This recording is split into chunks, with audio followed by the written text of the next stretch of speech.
परमं वायु अरिहंत कसन सिद्ध कसन बुद्धे कसन अरिहंत प्रभु क्या है सिद्ध प्रभु क्या है जय हिंद सर।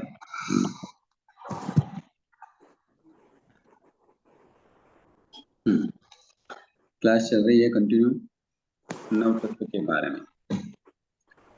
तो कुछ दो तीन दिनों से हम जन्म मरण की प्रक्रिया के बारे में समझ रहे थे। तो वो चैप्टर तो कल समाप्त हो गया। उस चैप्टर के बारे में अभी कोई भी डाउट हो तो एक बार और क्लियर कर सकते हैं, फिर अपन वापस कंटिन्यू करते हैं। ओके।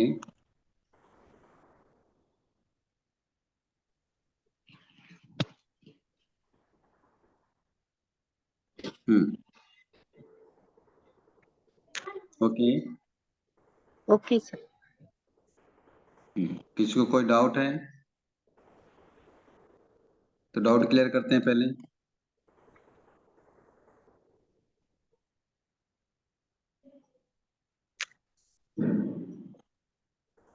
कोई नहीं बोल रहा है, चलो तो जय क्लास आगे जिनेन्द्र बढ़ाएं। सर। हाँ जय जी। हाँ, एक वो है कि जब गति होती है मरण के समय, तो जो अंतिम भाव होते हैं उसके अनुसार गति मिलती है या कर्मों के अनुसार मिलती देखो, जब आयु का बंध हो जाता है, है? आयु का बंद होने के बाद मान लो हमारा आयु का बंद देवलोक का हुआ। ओके। हाँ अब मान लो देवलोक में भी आपका आयु का बंद 5वें देवलोक का हुआ। हाँ और तो मरण के समय आपके परिणाम 5वें देवलोक की तरह होंगे। अब बताओ 5वें देवलोक के परिणाम कैसे होते हैं? अच्छे। कौन बताएगा?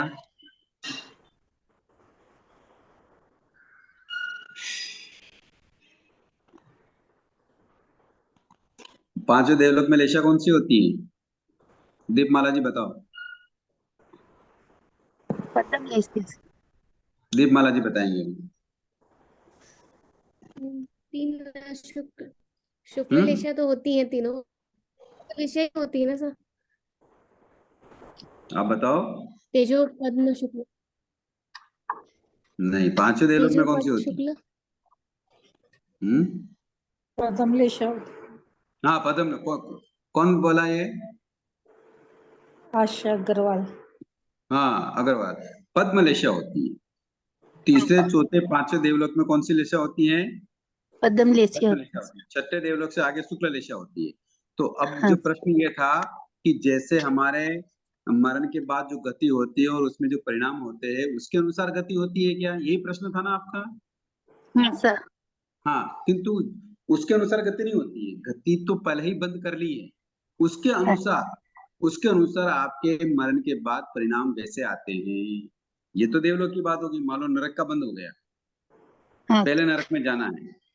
तो अब हाँ पहले नरक में जाना है तो पहले नरक के भाव आपके अंतराल गति में भी नरक के ही भाव आ जाएंगे, यानी अशुभ भाव आ जाएंगे, क्योंकि पहले ही ऐसे आयु का बंद किया हुआ है इसलिए।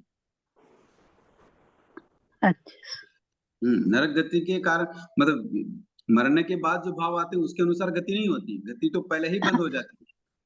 और पहले बंद होने के कारण फिर अंतराल गति में विग्रह गति में ऐसे परिणाम आते हैं। यानी कि ये सैद्धांतिक मान्यता है कि जिस लेशा में मरण होता है उसी लेशा में जन्म भी होता है। अंतराल गति में लेशा बदलती नहीं है। अच्छा। ओके। हाँ सर। हाँ सर। और कोई बहुत बहुत प्रश्न? धन्यवाद। और कोई प्रश्न है? हाँ, मेरा एक प्रश्न था सर। ये हम्म। अपना मतलब ऋजु गति के लिए आपकी आवाज नहीं आ रही था बराबर। मुझे, मतलब मैं कह रही थी अपन ने ऋजु गति का डिस्कस किया था, आपकी आवाज बरोबर नहीं आ तो रही। अपन ने बोला। हेलो, अभी आ रही है सर? हाँ हाँ जी, हाँ जी, बोलिए बोलिए। हाँ अब आ रही अपन ने आवाज, पहले बोलिए। डिस्कस किया था कि जी, कि त्रसनाल में ऋजु गति होती है, तो क्या ये मानना सही है? मतलब नहीं, कि त्रसनाल में ऋजु गति होती है। रसनाल वाला जीव अगर एक इंद्रिय में जन्म ले रहा है तो फिर भी वक्र गति भी होगी। जी। त्रस्त नाल का हाँ, कोई भी जीव अगर ठीक है सर। एकेंद्रीय में जा रहा है तो फिर वक्र गति भी हो सकती है। किंतु त्रस्त नाल वाला जीव अगर सरल रेखा में जन्म ले रहा है, चाहे वो ऊर्ध्व दिशा में जाए, चाहे वो अधो दिशा में जाए या तिरछी दिशा में जाए, अगर सरल रेखा में जन्म ले रहा है और दूसरे ही समय में वो जन्म ले रहा है तो फिर उसकी ऋजु गति होगी। समझ में आई बात? अरे त्रस्त नाल का भी एरिया कितना है बताओ? 1,00,000 माला सर। जी बताओ, त्रस्त नाल का एरिया कितना है? हाँ एक रज्जु का ऐसे। नहीं, ऐसे हाँ याद नहीं। ठीक। एक रज्जु किसको कहते हैं? रज्जु किसको कहते हैं बताओ? रज्जु जैसे जो देवता इतने किलोग्राम का हाँ भार 6 हाँ महीने 6 दिन 6 घंटा 6 मिनट और 6 पल के अनुसार जितना नीचे पड़ेगा उसको रज्जु कहा जाता है। उसको तो कितना, मतलब अगर त्रस्त नाल भी इतनी बड़ी है तो त्रस्त नाल का जीव भी अगर मान लो किसी कोने में है और उसके विपरीत कोने में उसको जन्म लेना है तो वहां भी वक्र गति होगी। किंतु अगर वो सरल रेखा में जन्म ले रहा है तो त्रस्त नाल में फिर ऋजु गति हो सकती है। अगर सरल रेखा में जन्म नहीं ले रहा है तो फिर उसकी भी वक्र गति होगी। हाँ सर, क्लियर है सर। ओके, चलो और किसका डाउट?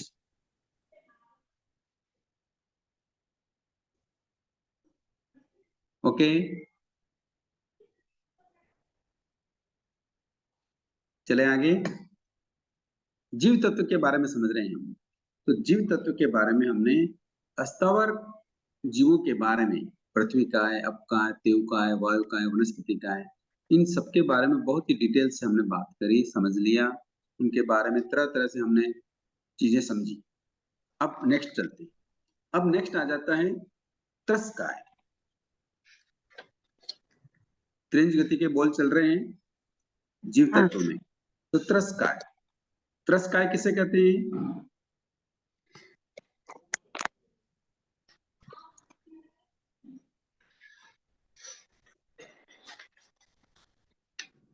बताओ, मीता जी बताओ, डॉक्टर साहब बताओ। सर जो एक स्थान से सुख दुख में एक स्थान से दूसरे स्थान में हलन चलन कर सके वे त्रस्त है। बहुत अच्छा। कोई डाउट इसमें किसी को? नहीं सर। हाँ, तो यानी कि सुख दुख के अनुभव के लिए अगर वो इधर उधर गमन करता है, धूप से छाया में आता है और छाया से धूप में जाता है, तो उसको हम क्या कहते हैं? त्रस्काय। वो त्रस्त जीव कहलाता है। तो त्रस्काय में सबसे पहला आता है बैन्द्री। क्या आता है? बैन्द्री। बैन्द्री का क्या मतलब हुआ? जिनके 2 इंद्रियां हैं। दो जिसकी इंद्रियां, 2 इंद्रियां हैं। कौन सी 2 इंद्रियां? स्पर्श और स्पर्श इंद्रिय, इंद्रियां। रसना इंद्रिय। स्पर्श इंद्रिय और रसना इंद्रिय। ऐसे जो जीव हैं जिनके केवल स्पर्श इंद्रिय हैं और रसना इंद्रिय हैं, मुंह है कहने का मतलब, तो ऐसे जीव बैन्द्री कहलाते हैं। बैन्द्री का मतलब 2 इंद्रिय वाले। तो ऐसे जीव कौन कौन से हो सकते हैं? जैसे शंख हो सकता है, जैसे सीप हो सकती है, और एक गिंडोला करके एक जीव आता है, गिंडोला। आपने देखा भी होगा बारिश के मौसम में, गिंडोला हो सकता है। अलसिया तो देखा ही होगा, अलसिया हो सकता है। लट हो सकती है। लट देखी है आप लोगों ने? हाँ सर। इसमें हाँ आती है सर। लट। कहाँ देखी? लट मटर, जैसे मटर की फली में होती है, हाँ देखो, दाल मटर में की होती फली है। में, चने की फली में, ऐसे जो फली वाले जो जीव आते हैं उसमें क्या निकलती है? लट निकलती है। तो हाँ ऐसी कई लट होती हैं। तो ऐसे जो लट वगैरह होती है, अलसियां होती हैं, इनके 2 स्पर्श होते हैं। 2 मतलब इच्छा में 2 इंद्रियां होती है, एक स्पर्श और एक रसना इंद्रिय होती है। ठीक है। इनके बैन्द्री के पर्याप्त और अपर्याप्त नाम के 2 भेद हो जाते हैं। एक पर्याप्त भी होते हैं और एक अपर्याप्त भी होते हैं। अपर्याप्त क्यों होते हैं?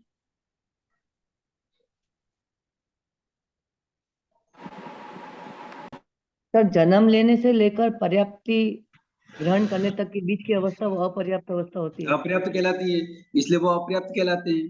कई बार उसी में मर भी जाते हैं। ओके ना। तो इंद्रिय के भी दो भेद होते हैं, अपर्याप्त और पर्याप्त। नाम आपको बता ही दिए। ओके, बात समझ में आ गई? हाँ सर। तो अब बताइए कि ये जो बेंद्री जीव है, ये ज्ञानी होता है या अज्ञानी होता है?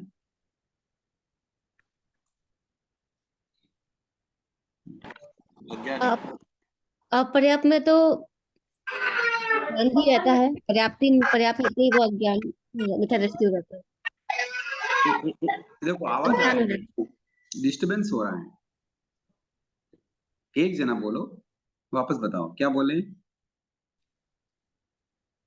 अपर्याप्त में तो ज्ञान और अज्ञान दोनों ही होता है। अच्छा, जैसे पर्याप्त होता है तो उसमें अज्ञान हो जाता है, मिथ्या दृष्टि हो जाते हैं वो। तो अपर्याप्त में फिर ज्ञान कहाँ से आता है? वो शाश्वत आत्म में वो रहता है एक्चुअली। वो संकेत से जब नीचे गिरते हैं तो संकेत से जब वो नीचे गिरते हैं, मतलब सपोज वो कौन कौन नीचे जीव गिरते हैं? कौन से जीव जीव? जिस भव से वो आ रहा है वहां उसको संकेत ने हाँ। स्पर्श किया होगा, और जैसे ही हम्म वो काल करता है तो उसकी जो गति है हम्म तो वो शेष मस्त उसका स्वाद रह जाता है, तो इसलिए उस समय बोला है कि अपर्याप्त में चलो ज्ञान इसको क्लियर रह। करते हैं कि जैसे कई कई जीव ऐसे होते हैं जिन्होंने पहले बेंद्री तेंद्री चौंद्री का क्या होगा, आयु का बंद कर लिया कि वो बेंद्री में जाएंगे या तेंद्री में जाएंगे या चौंद्री में जाएंगे, तो आयु का बंद हो गया। और अब उन जीवों को संयोग मिल गया, सम्यक दृष्टि बन गए, और काल के समय अब उनको कहाँ जाना है? बेंद्री में जाना है, क्योंकि बेंद्री का आयु बांधा है तो बेंद्री में ही जाना है। ओके ना। तो जब वो बेंद्री में गमन करते हैं, वो अपने भाव को छोड़ते हैं, तो फिर वो मिथ्या संकित को छोड़ते हुए वहां से निकलते हैं। तो जब छोड़ रहे होते हैं तो वो संकित कहलाती है सास्वादन। कौन सी संकित कहलाती है? शास्वादन। सास्वादन। इसका मतलब ये हुआ कि अभी पेड़ से फल टूट तो गया है, किंतु अभी तक जमीन पे गिरा नहीं। गिरेगा निश्चित रूप से, किंतु अभी तक गिरा नहीं है। तो इस तरीके की जो संकित होती है वो इन अपर्याप्त जीवों में भी हो सकती है। इसलिए बेंद्री जीव में ज्ञान भी होते हैं और अज्ञान भी होते हैं। ओके, बात समझ में आ गई? हाँ सर। बहुत अच्छी बात। अब बेंद्री जीव की हाइट कितनी हो सकती है?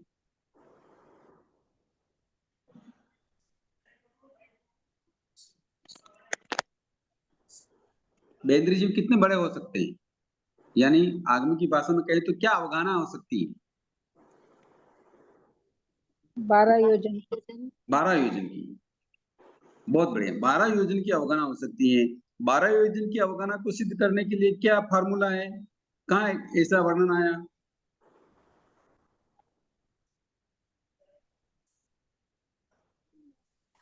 कहीं न कहीं तो बात आई होगी ना, 12 योजन के ऐसे जीव होते हैं। अब शंख, बेंद्री जीव कौन कौन से हैं? शंख हैं, सीप हैं, गिंडोला है, अलसिया है, लट है, यही तो है ना। तो ऐसे कौन से जीव होते हैं जो बेंद्री 12 योजन तक के हो सकते हैं? कोड़ा है, कृमि है, नारू है, ऐसे बहुत सारे जो बेंद्री जीव होते हैं। तो कहीं की तो एग्जाम्पल सुना, कौन बताएगा?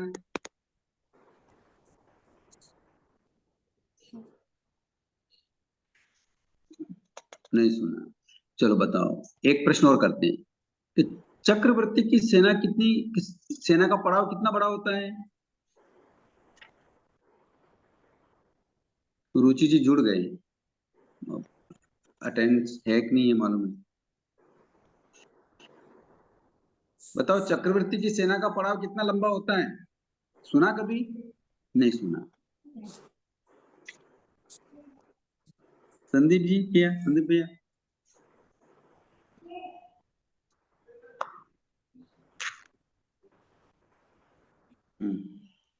चलो कोई नहीं बता रहे, तो बता सर देते एक हैं। अलसिया से कुछ रिलेट करते हैं शायद इसको सर।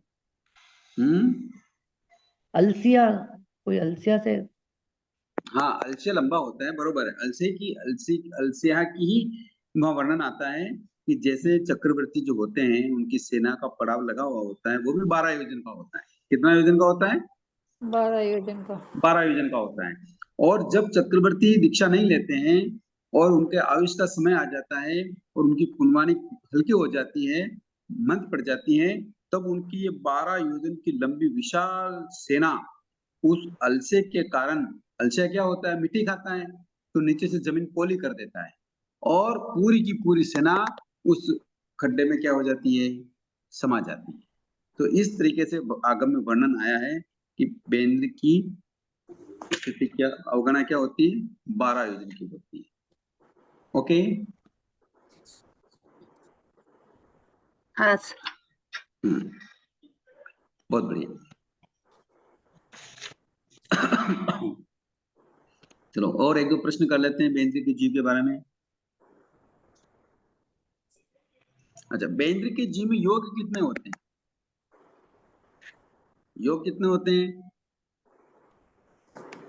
4, 15 होते हैं। 4 योग कौन से होते हैं?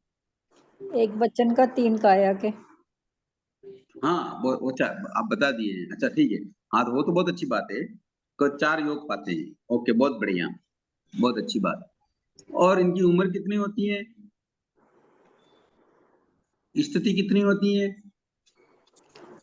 स्थिति तो 12 वर्ष। 12 वर्ष की होती है। बस 12 वर्ष से ज्यादा ये जीव नहीं जी सकते। आगे बात समझ में? किंतु अगर इन जीवों की, ये तो भव स्थिति हो गई कि 12 वर्ष तक इनको भव चेंज करना पड़ता है, उसके 12 वर्ष से ज्यादा ये उसी भव में नहीं रह सकते। ओके, किंतु मर के फिर वापस ये बेंद्री बन सकते हैं कि नहीं बन सकते हैं? बन सकते हो। बन सकते हैं। तो ऐसे बार बार 12 वर्ष तक जिंदे रहे, फिर बेंद्री बन गए, फिर वापस मरे, फिर बेंद्री बन गए, फिर मरे, फिर बेंद्री बन गए। इसको हम क्या कहते हैं? काय स्थिति। क्या बोलते हैं? काय स्थिति। काय स्थिति। एक तो होती थी भव स्थिति, तो भव स्थिति तो बता दी 12 वर्ष, और काय स्थिति होती है, वो होती है संख्यात 1000 वर्ष। कितनी? संख्यात 1000 वर्ष तक ये बेंद्री में ही जन्म मरण कर सकते हैं। बात समझ में आई कि नहीं आई? मतलब ये सभी जीवों के लिए है या सिर्फ बेंद्रिये नहीं, के लिए ओनली बोले गए बेंद्री की काय? बताइए मैंने। संख्यात क्या बताया सर? बेंद्र की चर्चा चल रही है तो बेंद्र की बताइए। ठीक सर, ठीक सर। हाँ सर। तो इस तरीके से ये बेंद्र जीवों के बारे में हम थोड़ा डिटेल से समझे हैं, मोटी मोटी चीजें अपन ने समझ ली है। Okay sir. हाँ सर। अब चलते हैं तेंद्री। सर तेंद्री काय किसे स्थिति कहते को हैं? एक बार, काय स्थिति को एक बार समझाइए ना, इसको हाँ, कैसे? वापस समझाते हैं। ओके, एक तो होती है भव स्थिति और एक होती है काय स्थिति। भव स्थिति का मतलब तो ये होता है कि जैसे जन्म लिया तो वो उसका भव हो गया। ओके, जैसे आप दूसरे पैटर्न से समझाते हैं कि जैसे मनुष्य का ये भव है, अपना ये जो जीव है। ओके, तो ये मनुष्य के जीव में हम मान लो 50 साल, 100 साल, 60 साल तक जीते हैं, तो ये अपना भव हुआ। ओके, हाँ सर। हाँ, उसके बाद अगर मर के वापस पुनः मनुष्य बनते हैं तो वो काय स्थिति हुई, मतलब उसी काया में, यानी मनुष्य काया में ही वापस जन्म हुआ, फिर मर गए, ठीक सर। फिर वापस मनुष्य काया में जन्म लिया, फिर मर गए, फिर वापस। इसी तरह से बेंद्री जीव की बात चल रही थी कि बेंद्री उसी दो इंद्री में मरता है, जन्म लेता है, मरता है, जन्म लेता है। ऐसा जो होता है वो काया स्थिति कहलाती है, और वो काया स्थिति संख्यात 1000 वर्ष की हो सकती है। कितनी? संख्यात 1000 वर्ष की। 1000 वर्ष तक वो जन्म मरण कर सकता है। ओके, यानी कि 2 इंद्री बार बार वो प्राप्त कर सकता है, बस 2 इंद्री से ज्यादा प्राप्त नहीं करेगा संख्यात 1000 वर्ष तक। उसको बोलते हैं काय स्थिति। ओके डॉक्टर साहब। हाँ सर। चले आगे। अच्छा ये बताओ, इंद्री किसे कहती है? सर क्या बोले? इंद्री की बात चल रही है ना, बेइंद्री तेंद्री। तो तो इंद्री दो इंद्री किसे कहते हैं? इंद्री जिसके द्वारा जीव विषय को ग्रहण करता है।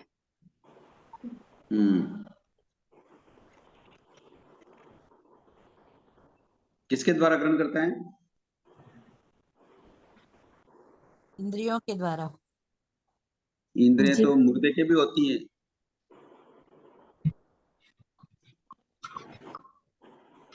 में बल प्राण नहीं होते। बोलो, जिन्होंने पहले बोला आशा जी ने बताया था क्या? क्या सर? फर्स्ट में कौन बताए थे?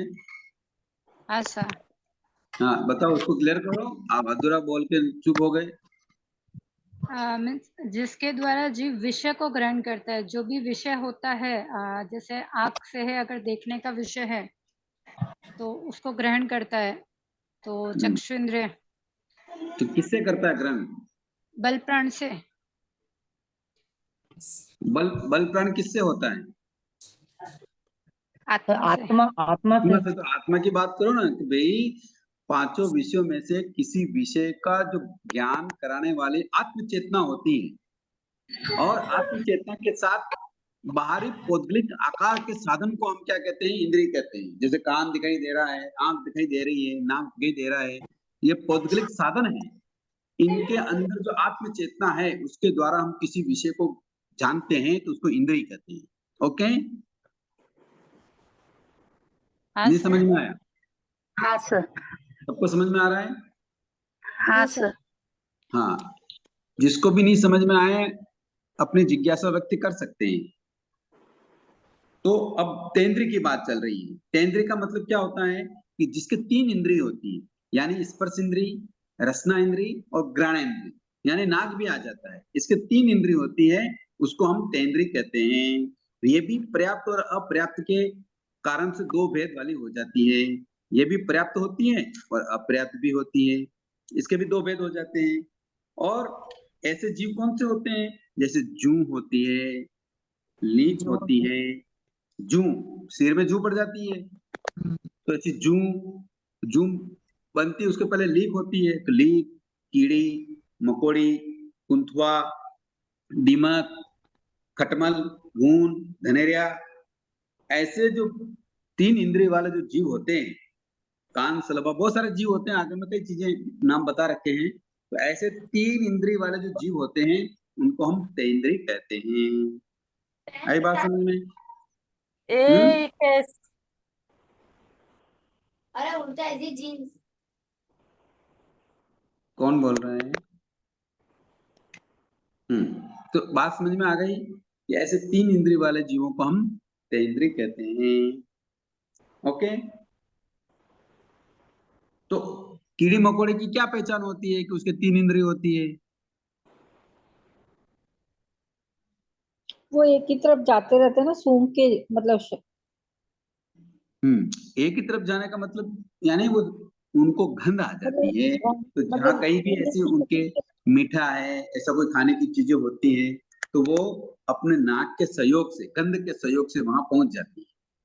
आंखें तो है नहीं, देख सकती नहीं, तो इस तरीके से वो अपना कार्य, अपना आहार ग्रहण करने के लिए गमनागमन करती है। आगे बात समझ में? नहीं आई? हाँ वो सर। आ गई। हाँ सर।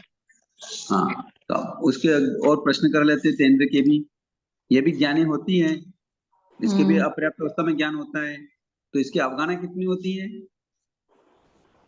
3 गाँव की। 3 गाँव की। 3 गौ की अवगाहना हो सकती है। 3 गौ मतलब कोस। ओके, बहुत बढ़िया। और योग कितने होते हैं? योग 4 ही होते हैं, वही 4 ही होते हैं, ठीक बात है। और स्थिति? 49 और मतलब रात दिन 50 अहोरात्रि। हाँ, 49 और आते हैं। जिनको लघु दंडक आता है वो फटाफट फटाफट जवाब दे रहे हैं। ओके, 49 और रात्रि। और रात्रि का मतलब दिन और रात। इससे ज्यादा ये कीड़ी मकोड़ी वगैरह ये जिंदे नहीं रह सकते, इनकी स्थिति इतनी हाँ। है। अब ये इनकी भव स्थिति है और इनकी काय स्थिति कितनी है? वही संख्यात 1000 वर्ष। हाँ वो ओके, हाँ संख्यात 1000 वर्ष इनकी काय स्थिति है।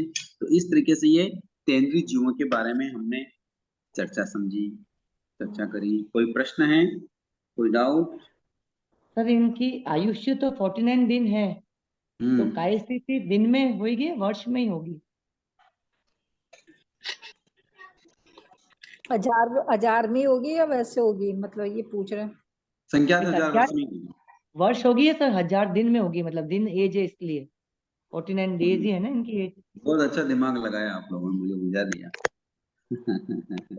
हाँ, तो संख्यात 1000 अहोरात्रि। ओके, संख्यात 1000 अहोरात्रि, ठीक है। हाँ हाँ, जिनके वर्ष हैं उनके वर्ष अब चौंद्र के मास आ जाएंगे, 6 मास, तो भी संख्यात 1000 मास। हाँ ओके, ठीक है सर। अच्छे प्रश्न कर रहे हैं, अच्छे स्वाध्याय ये ठोकरे ओकड़े आते हैं, बहुत अच्छे, बहुत बढ़िया। चलो, और तेंद्र के बारे में और क्या जानकारी करें?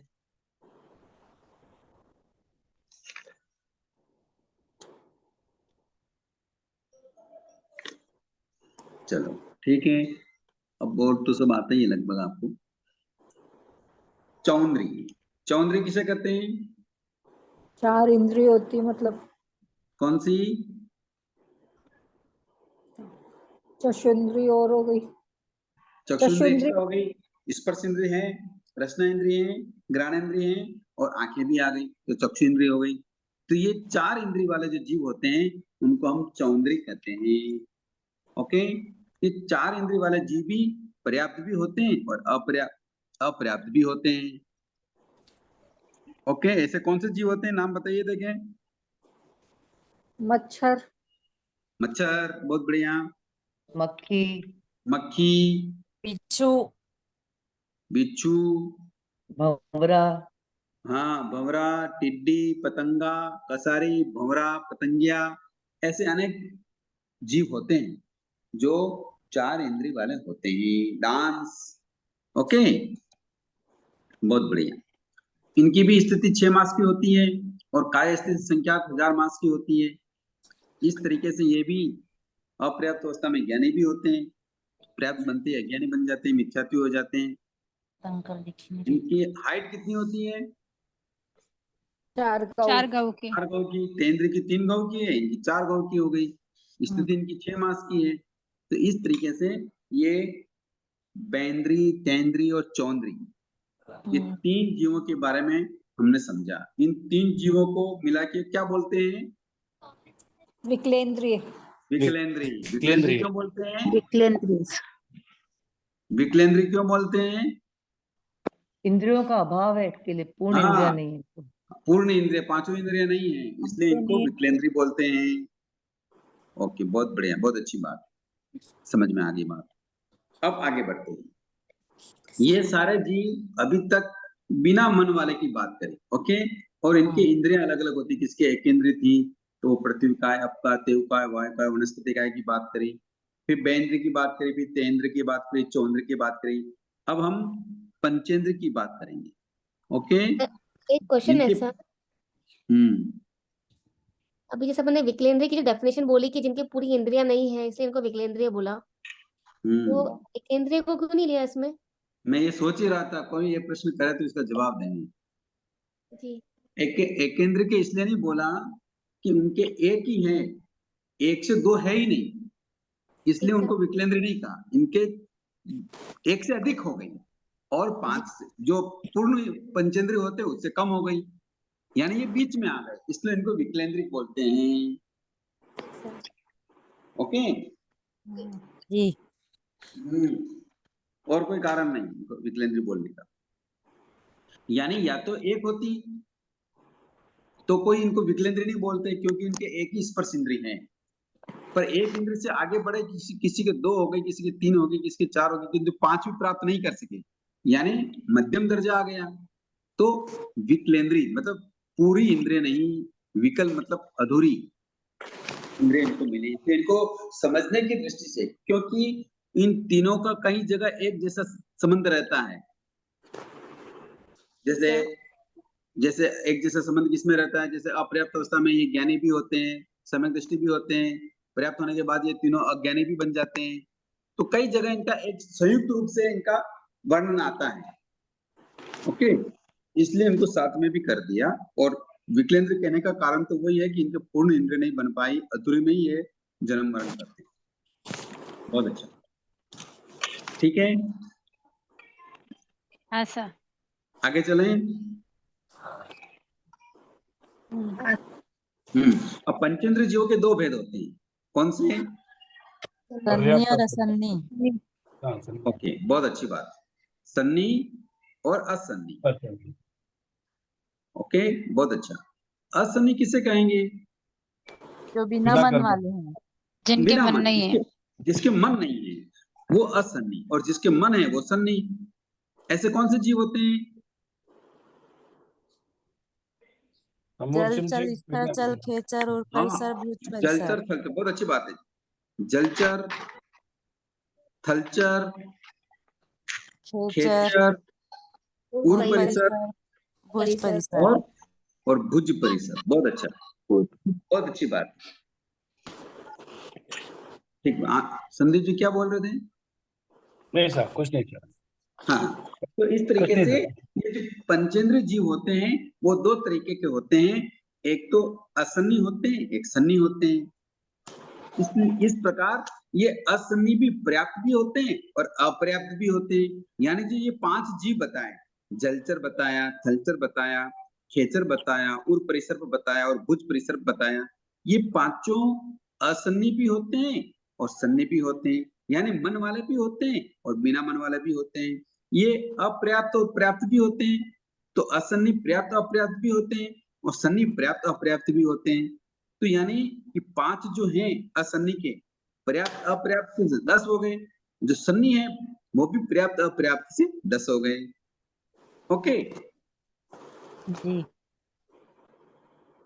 Okay sir. जी सर। हाँ, अब बोलिए, कुछ बोल रहे हैं?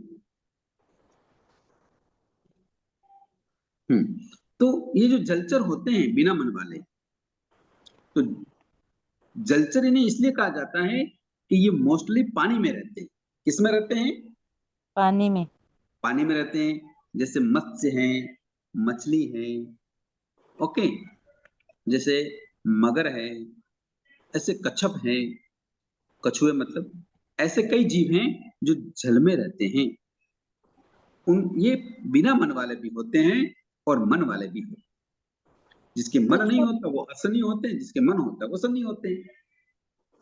कछुआ तो इस पे भी रहता है, पृथ्वी पे भी। मोस्टली पानी में भी रहते हैं, ज्यादातर तो पानी में ही रहते हैं, बहुत कम होते हैं जो बाहर भी आ जाते हैं।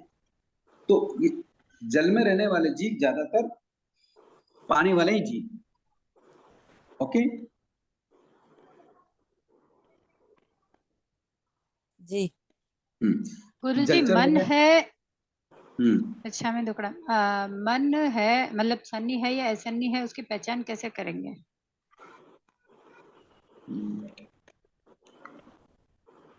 देखो, मन है या नहीं है इसकी पहचान कई बार हमको हो जाती है कि जैसे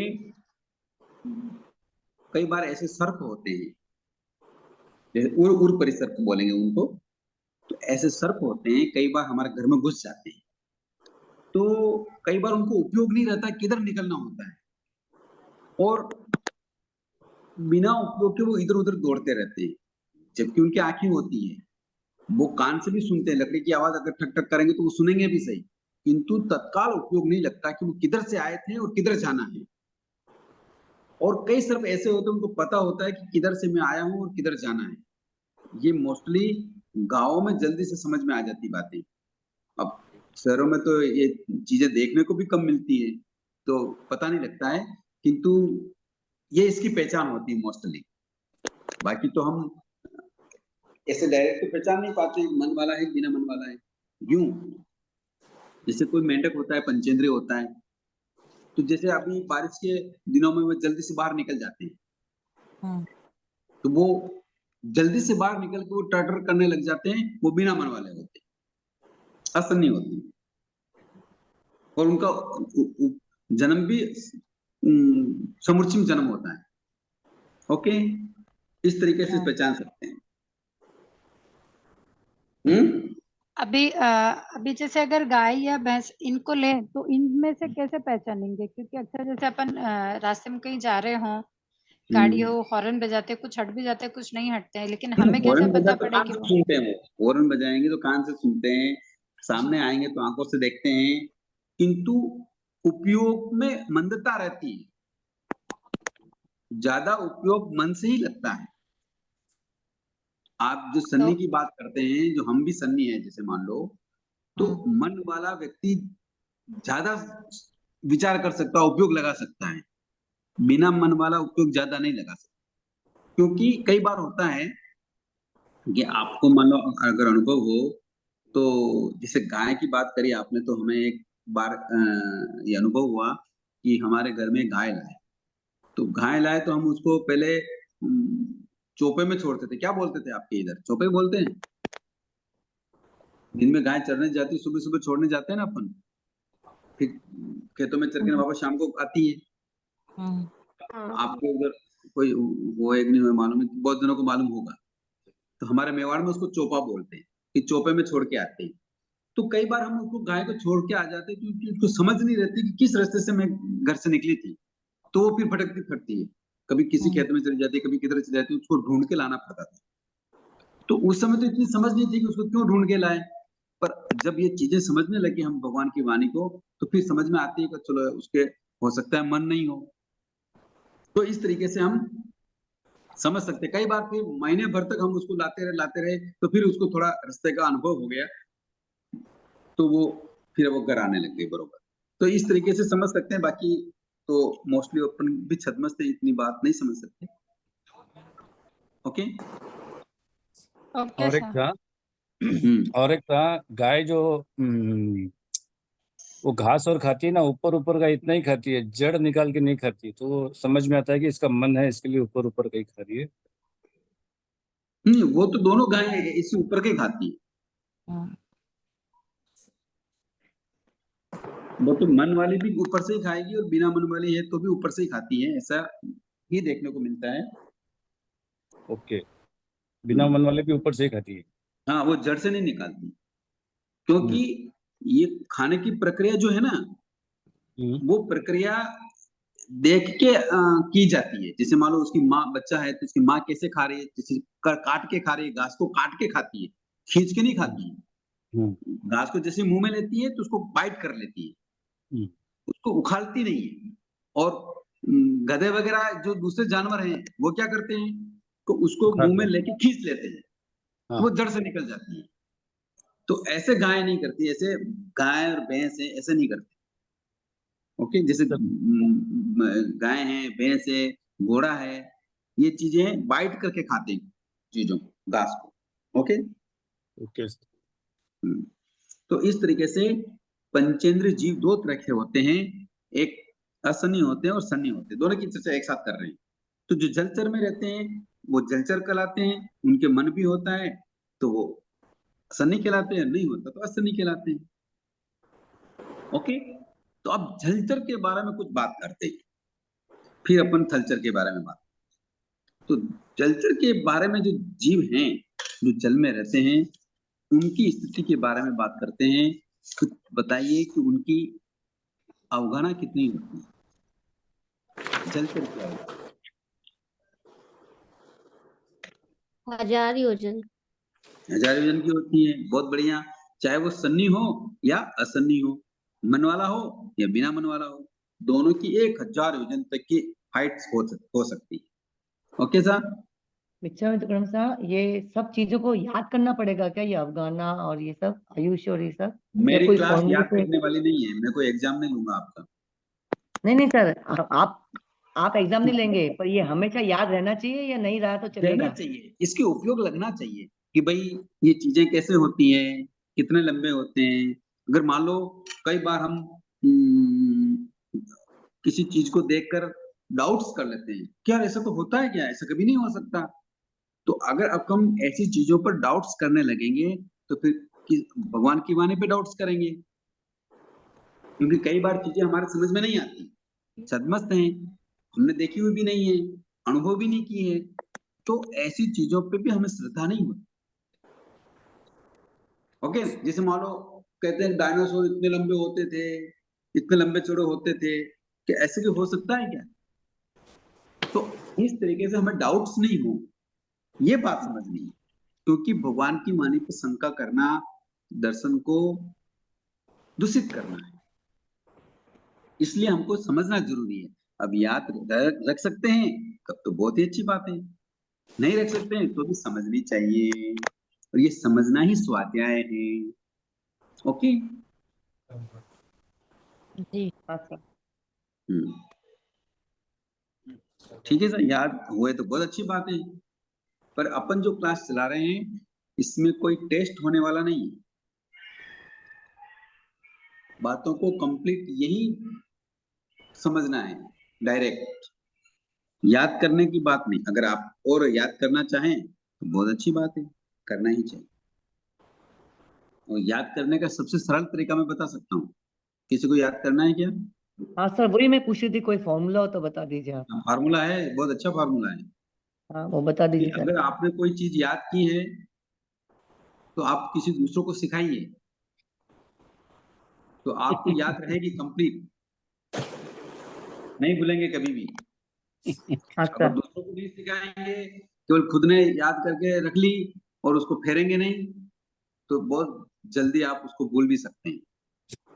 तो सर जी आप अभी याद करने का कोशिश कर रहे हैं, मतलब हमको सबको सिखा के। गुरुजी को तो याद ही है, हमें याद कराने की कोशिश कर रहे हैं ऐसा। नहीं नहीं, आपके माध्यम से आपका उपकार मानता हूँ, सोने से पहले जो भी क्लास में आए उन सबका उपकार मानता हूँ कि इन सभी का इतना इतना उपकार, इतना लाखों लाखों करोड़ों करोड़ों उपकार है कि मेरे भगवान की वाणी को फेरने का मौका इन्होंने दिया, मैं इसको उपकार के रूप में लेता हूँ। और आपके कारण से मेरा भी रिवीजन हो जाता है, मेरी भी शुद्धि हो जाती है, कभी भूल हो तो सुधर जाती है, तो आपका उपकार तो मैं कभी भूल ही नहीं सकता। तो आपको भी अगर वही सर। याद रखना है तो आप किसी न किसी को पकड़ लो, क्योंकि भगवान ने क्या कहा, आलाप और सलाप, सम्यक दृष्टि के लिए दो बातें बताई कि आलाप न करें, किससे न करें, जो मिथ्या दृष्टि है उनसे। हाँ बहुत अच्छा, बहुत ध्यान रखा आपने डॉक्टर साहब, जो मिथ्या दृष्टि हैं उनसे ज्यादा बातचीत करने की जरूरत नहीं, अगर करोगे तो आपका रत्न चुरा के ले जाएगा, किंतु जो सम्यक दृष्टि है उससे बार बार चर्चा करे, अगर वो नहीं करे तो कुछ न कुछ प्रश्न खड़ा करें, जिज्ञासा करें, कुछ न कुछ बात निकालें जिससे उसको जवाब देना पड़ेगा। तो ऐसे सम्यक दृष्टि से बार बार संलाप करें, यानी संवाद करें, तो हमारा दर्शन विशुद्ध बना रहेगा। ओके, तो आपसे मान लो कोई सीख नहीं रहा है तो किसी न किसी को पकड़ लो, अपना हितैषी, अपना मित्र कोई कोई तो होगा, उसको सिखाओ। वो नहीं सीख रहा तो कोई बात नहीं, उसकी रुचि सर है या घर नहीं कोई बात नहीं, पर हमारा क्या हो जाएगा। सर घर हाँ परिवार में ही अपन बोलते रहेंगे तो भी हो जाएगा। हाँ, किसी को भी पकड़ लो ना, जब मान लो हम्म। कोई बच्चा भी आपको बोले कि भाई मेरा सुन लो, रिवीजन कर लो या मुझे सिखा दो, तो कभी बच्चे को सुना दो कि मेरा भी तो सुन लो भाई, रोज आपका सुनता हूँ, आज मेरा भी सुन लो। तो चलता रहता है, अगर ऐसा करेंगे, बहू है, बेटी है, किसी को भी, बेटा है, किसी को भी थोड़ी देर लेके बैठ जाओ, नहीं देखो आज हमने ये सीखा है, तुम मेरा सुन लो, तो सुन लेंगे तो कहीं एक प्रश्न भी कर लेगा वो, मम्मी ये बताया भगवान ने तो ऐसा कैसे बता दिया, क्यों बता दिया, क्या कारण है, तो फिर आपका और रिवीजन चल जाएगा, और दिमाग चलेगा, और अनुप्रेक्षा चलेगी, तो आपका स्वाध्याय बढ़ता है। ओके, तो ये तो तरीका है कि जैसे कोई संकटग्रस्त व्यक्ति होता है, चाहे वो परदेश में फंस जाए, चाहे वो और किसी चीज में फंस जाए, तो वो रास्ते निकालता नहीं रहता है, रास्ते खोजता है कि इस समस्या से हम बाहर कैसे निकलें, कि और हम बेटर कैसे करें, और हम चीजों को अच्छा कैसे कर सकते हैं, पॉजिटिव कैसे बना सकते हैं। तो ऐसे वो जब संसार में कर सकता है, हम स्वाध्याय स्वाध्याय के लिए नहीं कर सकते क्या? कर सकते हैं सब गुस्सो सर जी, लेकिन आजकल सुनने वाले बहुत कम है ऐसी चीजों में। सही बात है। वो सुनाते तो हम लोगों को ही पागल में लेते हैं सर। हाँ, बहुत कोई कोशिश बात की नहीं, मैंने। हाँ, हाँ एक दो ही मिलते हैं बस हजारों में। हाँ, वो तो खैर ठीक बात है, आप फरमा रहे हैं, बिल्कुल सही फरमा रहे हैं। पर हमें तो उन एक दो से ही काम निकाल लेना है। हाँ हाँ बस। ठीक बात है, वो तो वो भी संसार एकदम में रहे। वो भी एकदम क्या बोलते हैं, सही नहीं होते हैं, कभी उलट पुलट होते हैं, कभी चंचल मन चंचल होता है उनका। सही है गलत है, सही है गलत है, क्योंकि हम लोगों को ज्ञान पूरा नहीं रहता है ना समझाने के लिए। कोई बात नहीं, चलता रहता है। तो हाँ इसी से आगे बढ़ेंगे हम इसी से बढ़ेंगे, और इसी से आगे बढ़ने का फार्मूला ये है कि हमारा ज्ञान ठोस हो जाएगा। हम किसी को कुछ भी बोलेंगे तो वहां से एक प्रश्न खड़ा होगा, और वो प्रश्न खड़ा होगा तो उसका हमको जवाब ढूंढना पड़ेगा, और जवाब ढूंढना पड़ेगा तो हमें और कुछ न कुछ उतल पुतल करनी पड़ेगी, दूसरे थोकड़े देखने पड़ेंगे, आगम देखने पड़ेंगे, या हमें और दूसरे किसी सम्यकदर्शी से बात करनी पड़ेगी, साधु संतों के पास जाके प्रश्न करना पड़ेगा, या और हमारे मन में भी उसके प्रति जिज्ञासाएं, संवेदनाएं या अनुप्रेक्षाएं चलती रहेगी। तो इस तरीके से हमारा ज्ञान ठोस होता है, और ठोस होने के साथ टिका रहेगा, और टिकने के साथ भी मजबूती से सम्यक दर्शन हमारा विशुद्ध बना रहेगा। तो हमारी स्थिरता भी बढ़ेगी, दृढ़ता बढ़ेगी, और आचरण करने में भी हम आगे बढ़ सकते हैं। तो इस प्रकार हमें आगे बढ़ना चाहिए। ओके डॉक्टर साहब। हाँ सर। चलो, तो जलचर के बारे में बात कर रहे हैं कि जलचर 1000 योजन तक के हो सकते हैं। ठीक है सर। अभी हमने एक सुबह भी क्लास चलती है हमारे यहाँ, छोटी क्लास ही चलती है, पर वहां भी नए नए खिलाड़ी हैं। तो उन्होंने कहा ये सारी चीजें हमें बताने की क्या जरूरत है, हमें क्या काम आती है। तो आप हमें ये सिखा रहे हैं कि भाई माँ जीव दड़े का थोपड़ा चल रहा है, तो वो चरम क्या होता है, संगी क्या होता है, ये हाँ हमें इसको क्या लेना देना। ये बात वहां प्रश्न आया था कि ये क्यों सीखेंगे, क्या मतलब है इसका, तो हमें तो ये सीखे नहीं। तो मैंने उनसे ये कहा कि आप क्या सीखना चाहती हैं। तो उन्होंने कहा यार आपने ये जो कषाय की बात करी, बस ये इतना जीवन में आ जाए तो मेरे तो सब काम पक्का हो जाए, बस इतना से समझा ले जीवन में तो बहुत अच्छी बात है। तो मैंने कहा कषाय को समझने के लिए ही इतनी सारी रामायण है। कषाय तो हम नहीं सीख रहे हैं कि कषाय को हम कैसे कम करें, कषाय क्या होती है, किस कारण से हम कषाय से उलझे हुए हैं, और किन कषायों से हमें दर्शन नहीं मिल रहा है, किन कषायों से हमें श्रावकपना नहीं आता है, किन कषाय के कारण साधुपना नहीं आता है, किन कषाय के कारण हम वितरागी नहीं बन सकते हैं। समझना तो वही है, और उसको समझे बिना हम आगे बढ़ भी नहीं सकते। किंतु ये सारी जो चीजें समझ रहे हैं वो कषाय को कम करने के लिए ही समझ रहे हैं कि ये जीव बेंद्र क्यों बने, केंद्र क्यों बने, चौंद्र क्यों बने, बिना मन वाले क्यों बने, क्या कारण था इनके बनने का। तो इनके कारण को खोजने के लिए ही हम आगे बढ़ रहे हैं। तो बहुत अच्छा प्रश्न किया उस भाई ने कि भी कषाय को जो व्यक्ति समझ लेता है वो कई चीजें समझ लेगा। बात समझ में आई कि नहीं आई? सही है सर। हाँ, तो इसलिए इन चीजों को समझने का एक ही मूल कारण है कि हमारे कषाय पतली होनी चाहिए। कषाय उत्तेजना वाले नहीं होनी चाहिए, अनंतानुबंधी वाले नहीं होनी चाहिए, प्रत्याख्यानी वाले नहीं होनी चाहिए। आई बात समझ में? बिल्कुल। हाँ, तो चलो जलचर की बात चल रही थी, और जलचर की हाइट 1000 योजन की होती है, बहुत बढ़िया। तो जलचर जो जीव होता है बहुत सारी चीजें आती है पर जो थोड़ी कठिन है समझने लायक है, उन्हीं की बात कर लेते हैं। ज्ञान होता है कि नहीं होता है? होता है। हाँ, असन्नी को भी होता है अपर्याप्त अवस्था में, और सन्नी को तो पर्याप्त अपर्याप्त दोनों अवस्था में हो सकता है। ठीक है, तो ज्ञान होता है तो कहाँ तक ज्ञान हो सकता है? असन्नी को कितने ज्ञान होते हैं? असन्नी को ज्ञान 2 ज्ञान से। बहुत अच्छा, 2 ज्ञान ही होते हैं, मति और श्रुति ज्ञान। अवधि ज्ञान असन्नी को नहीं हो सकता। और सन्नी सन्नी पंचेंद्रिय तिरंज पंचेंद्रिय को कितने ज्ञान हो सकते हैं? 3 ज्ञान। 3 ज्ञान। 3 ज्ञान हो सकते हैं, और अज्ञान होंगे तो 3 3 ज्ञान होंगे। किंतु अपर्याप्त अवस्था में कितने ज्ञान होंगे? 2 अज्ञान सर। 2 ज्ञान। बहुत अच्छा, बहुत बढ़िया। और अज्ञान भी दो ही होंगे। दो ही दो। होते हैं। दो ही होंगे, बहुत अच्छी बात है। चलो उपयोग लगाते हैं, आप समझ में आ रही है बात। अब इनकी जलचर की स्थिति कितनी होती है? अपर्याप्त जलचर की स्थिति कितनी हो सकती है बिना मन वाले की? हाँ जी, 1 करोड़ पूर्व। हाँ 33 1 करोड़ सागरों पूर्व। एक सागर 33 एक सागरों का करोड़ पूर्व। 1 करोड़ पूर्व स्थिति हाँ पूछ बिना मन वाले तिरंज जो जलचर हैं उनकी 1 करोड़ पूर्व की स्थिति हो सकती है। कम से कम तो अंतर्मुहूर्त है ये, और अधिक से अधिक 1 करोड़ पूर्व की बिना मन वाले की हो सकती है। तो मन वाले की कितनी होती है? बोलिए 1 करोड़ पूर्व दोनों की बरोबर। दोनों की 1 करोड़ पूर्व होती है। इससे अधिक वाले जलचर होते नहीं। बहुत बढ़िया। योग कितने हो सकते हैं? 2 असनी तिरंज पंचेंद्री जलचर के योग कितने हो सकते हैं? 2 योग सर। दो नहीं योग, सर, 2 नहीं। 2 योग 8 कैसे होंगे? 8 योग, 8 कैसे होंगे? 6 योग 6 6 हो योग जाए असनी के। सब मिला के, मतलब 8 अपना तो पर्याप्तम है। अरे कोई भी सब मिला लो, भले ही, पर 6 योग कैसे हो जाएंगे? जैसे 2 तीन दर्शन योग। तीन मिचा में दुगड़ा थोड़ा थोड़ा सोच के बोलो, सोच के बोलो। मिचा में दुगड़ा तीन योग। सर चलो 13 3 पे आ गए। के 4 मन के 4 वचन के और 5 काया के। अरे बिना मन वाले का है, बिना मन वाले के 4 मन के कहाँ से आ जाएंगे? तीन योग हो बिना सर। बिना असनी के तो 4 इकट्ठे हो जाएंगे और भाषा में भी होंगे। हाँ असनी के 4 योगी होंगे। वो सत्य भाषा नहीं बोल सकता, असत्य भाषा भी नहीं बोल सकता, वो व्यवहार भाषा ही बोलता है। ओके।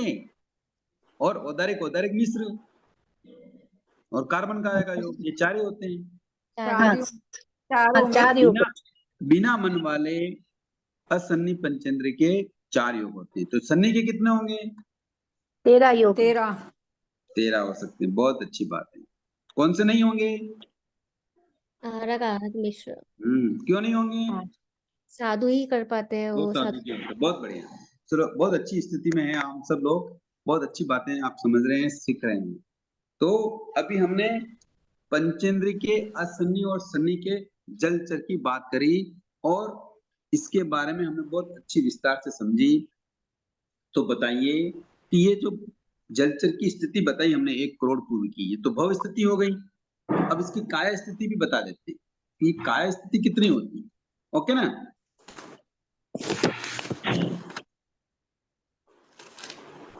ओके।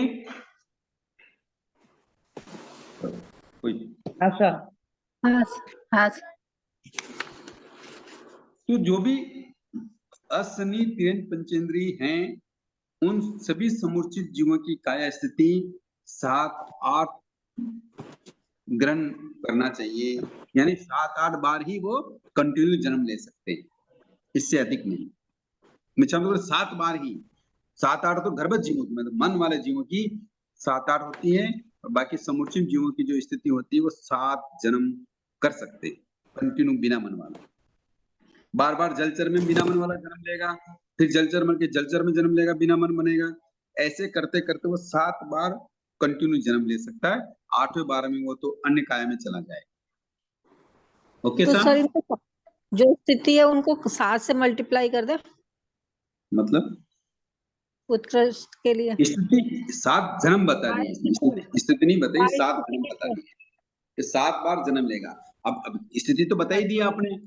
उत्कर्ष स्थिति कितनी है असनी की, जलचर की? 1 करोड़ पूर्व। तो 1 करोड़ पूर्व तक वो 7 बार जन्म ले कर सकता है, उससे ज्यादा नहीं कर सकता। 8वां बहुत उसको अच्छा, चेंज ठीक है। करना ही पड़ेगा। ठीक है साहब? तो आज हमने पंचेंद्री, जलचर, सन्नी असन्नी तक की बात करी। आगे और भी बात करेंगे। बात आपको सबको समझ में आ रही है? आनंद आ रहा है कि नहीं आ रहा है सबको? हाँ हाँ सर। हाँ, आनंद आना चाहिए। अगर आनंद नहीं आ रहा है, रुचि नहीं हो रही है, तो फिर कुछ गड़बड़ है। या तो मेरे सिखाने में गड़बड़ है, या सीखने में गड़बड़ है। और मेरे सिखाने में गड़बड़ हो तो भी बता सकते हैं आप सब लोग, बढ़िया है सर। तो सुधार सर करेंगे। इनको याद करने का फॉर्मूला बताइए ना। फॉर्मूला बताया अभी मैंने साहब। अच्छा, बार बार चितारने से ही होगा। हाँ बार बार सर, चिताने में ज्यादा समझ कठिनाई आएगी, किसी को सिखाओ। किसी को सिखाओ तो जल्दी समझ में आ जाएगा। हाँ, जल्दी सीखेंगे, जल्दी टीका रहेगा। तो कल सिखाने किसको के लिए कॉल सीखने कर पड़ेगा सर। हाँ जी। कल किसको कॉल करना है सर? फिर संदीप भैया को? शिक्षा वगैरह सिखाने के लिए सीखना पड़ता है, कुछ कोई आज तो करना पड़ता। अपने आस पड़ोस को फोन करो, आस पड़ोस को प्रत्यक्ष सिखाओ, फोन पे नहीं। सर ऐसी कोई चीजें क्रिएट करो, ऐसी चीजें क्रिएट करो कि वो हमारे से सीखने के लिए तैयार हो जाएं। करनी पड़ती है, संसार के कई चीजों के लिए करते नहीं करते हैं। किट्टी पार्टी करते हैं, क्या करते हैं? Kitty party. कौन कौन जाता है किट्टी पार्टी में? हमारे तो कोई किटी पार्टी नहीं रहती है सर। हाँ, आपको बोल दिया, और कोई बोल ही नहीं रहा है। जी सर, हम हमारे तो भी नहीं नहीं जाते, है। नहीं जाते किटी पार्टी में। हमारे भी नहीं है ऐसा किट्टी पार्टी। अच्छा, और तो फिर ओनली हॉस्पिटल और घर। धार्मिक किट्टी पार्टी कर लो। किट्टी पार्टी नहीं करते तो धार्मिक कर लो। किट्टी स्वाध्याय पार्टी का पार्टी। मतलब धार्मिक मिलन कर लो, एक सप्ताह में एक बार कर लो, भाई हम सब मिलेंगे, सामायिक करेंगे। नहीं, सामायिक का तो होता है ऐसा, महीने में एक बार। सर जब तक मैंने संवर या पोसा नहीं करते ना, तब तक नहीं हो सकता ये रिवीजन। नहीं नहीं, हो सकता है, क्यों नहीं हो सकता है। 1 घंटे की अगर डेली सामायिक होने लग जाए, मिलने लग जाए तो